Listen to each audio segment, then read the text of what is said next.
after their daughter's wedding. In it, Henry explained that Catherine had been allowed to accompany her young husband to Wales, even though many people had advised against it because of the tender age of our son. Arthur was 9 months younger than his wife, and Henry had been warned against the perceived dangers of allowing a 15-year-old boy to enjoy unlimited sex, a risk particularly feared by the Spanish ambassador in London, Don Pedro de Ayala, since it was commonly believed in Spain that an undue indulgence in the pleasures of marriage had caused the death of Catherine's elder brother Juan, who died aged 19 in 1497, 6 months after marrying Margaret of Burgundy. A further possibility is testicular cancer, perhaps suggested by the phrase, "the singular parts of him inward." If correct, this diagnosis would not merely establish the cause of death, but could conceivably explain the protestations of Catherine's First Lady of the Bedchamber, Doña Elvira Manuel, in a letter to Queen Isabella, sent shortly after Arthur's funeral, that although Catherine was a widow, she was still a virgin.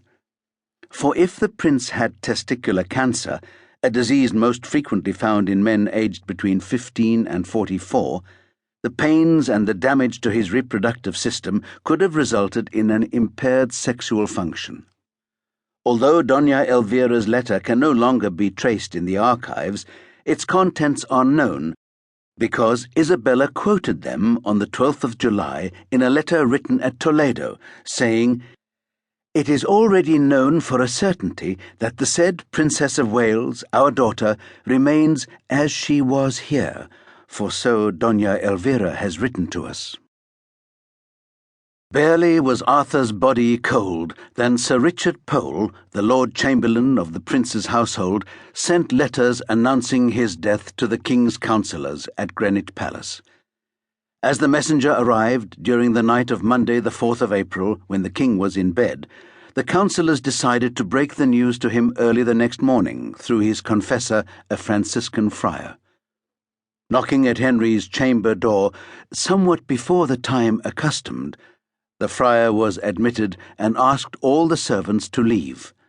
Once he and Henry were alone, the friar quoted a text from the book of Job, using the version from the Latin Vulgate Bible. "If we have received good things from the hand of God," he solemnly intoned, "why should we not endure bad things?" Henry knew instantly that he was about to receive a devastating blow. When the friar blurted out that his dearest son was departed to God, the King at once sent for his wife, Elizabeth of York, saying that he and his queen would take the painful sorrows together.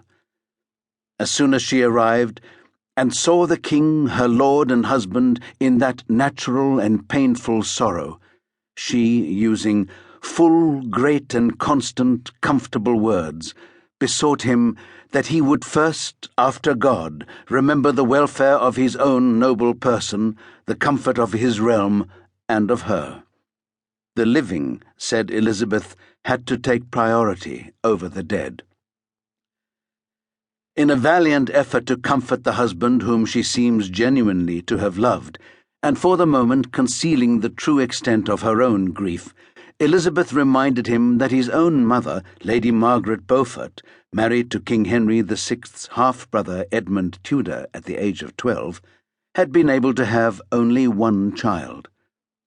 Quickly made pregnant, she had been left with a serious gynecological impairment after her son's delivery.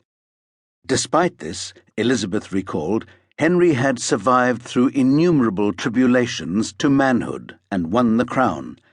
He also still had a healthy young son and 2 daughters, and, she quickly added, were they themselves not still both young enough to have more children? It was not to be. With Arthur's younger brother, Henry, Duke of York, still not quite 11 when his elder brother died, his father naturally feared for the dynasty's security and the succession. Arthur's death changed things forever, for it would now be the younger Henry who would inherit the throne and make Catherine of Aragon his bride. The royal couple did try almost immediately for another baby.